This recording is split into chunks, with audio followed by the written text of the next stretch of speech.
siang pemirsa, kabar siang kembali hadir menyapa Anda pada hari ini.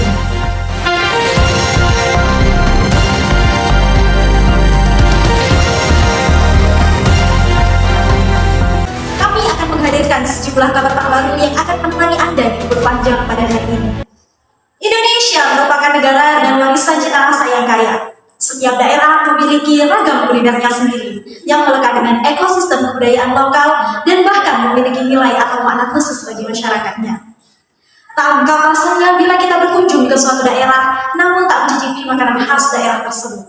Soto Lamongan. Ada banyak sekali macam soto yang berkembang di Indonesia, namun soto Lamongan memiliki ciri khasnya tersendiri, mulai dari cita rasanya hingga pedagangnya yang mampu turun-temurun mempertahankan ciri khas dari soto Lamongan. Sebagai jenis soto yang paling populer dan digemari di Indonesia, soto ayam banyak jenisnya. Bahkan jumlahnya bisa mencapai puluhan, lepas dari jalur perdagangan pesisir yang ada di sana. Di dalam semangkuk soto, ada sejarah panjang pertemuan aneka budaya. Soto Lamongan mulai terkenal sekitar tahun 1980 sampai 1990-an. Pengaruh Lamongan bisa kita lihat dari pemakaian ikan bandeng untuk menambah gurih kuahnya. Ini adalah khas soto Lamongan sebagai daerah penghasil bandeng. Penggunaan bubuk koya yang berbahan kerupuk udang kelihatannya tidak hanya khas Lamongan, melainkan pesisir utara Jawa Timur secara umum yang memang terkenal sebagai produsen kerupuk.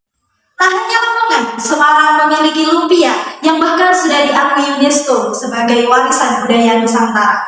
Siapa yang tak suka membeli lumpia ketika berkunjung ke Semarang? Makanan satu ini memang harus masuk ke daftar oleh-oleh yang wajib untuk dibeli.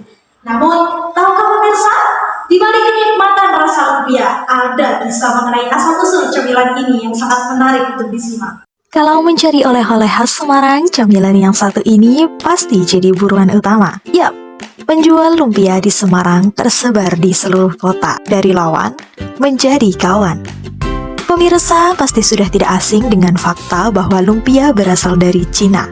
Ya, betul sekali. Jajanan khas Semarang satu ini berawal dari kisah Choa Tai-yu, pemuda asal Tionghoa yang ingin merubah nasibnya dengan merantau ke Semarang. Sesampainya di Semarang pada tahun 1800, ia mencoba peruntungan menjual masakan khas negaranya, yaitu martabak dengan isian rebung dan daging babi. Di sisi lain, terdapat wanita Jawa bernama Wasi. Jika martabak Choa bercita rasa gurih, maka martabak Wasi memiliki rasa yang cenderung manis. Seiring berjalannya waktu, intensitas Choa dan Wasi menjadi semakin dekat, hingga akhirnya memutuskan untuk menikah. Sejak saat itu, mereka mulai menciptakan makanan bernama lumpia yang merupakan perpaduan dari resep Choa dan Wasi. Mereka menghilangkan isian babi, minyak babi, dan menggantinya dengan udang dan ayam. Rasa yang dihasilkan menjadi kombinasi antara gurih dan manis. Pada tahun 1963 merupakan puncak dikenalnya lumpia oleh masyarakat luas, tepatnya pada saat acara pesta olahraga Games of the New Emerging Force di Jakarta. Tepat pada tahun 2014, UNESCO mengakui lumpia sebagai salah satu warisan budaya Nusantara. Berdasarkan informasi dari Tenaga Kerja Indonesia pada 2015, Malaysia sempat ingin mengklaim lumpia sebagai milik negaranya. Demi mencegah hal tersebut, pewaris lumpia generasi kelima yakni Meilani Sugierto bekerja sama dengan Forum Sosial Peduli Budaya Indonesia atau Formasbudi untuk menggelar aksi di depan Kedutaan Besar Malaysia dengan membawa lumpia di nampan bambu. Setelah mendengar kisah dari lahirnya lumpia Semarang, bagaimana menurutmu? Tertarik untuk mencoba?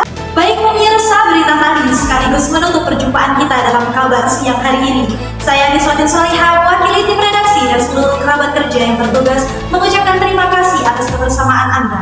Saksikan selalu kabar siang dan sampai jumpa. Wassalamualaikum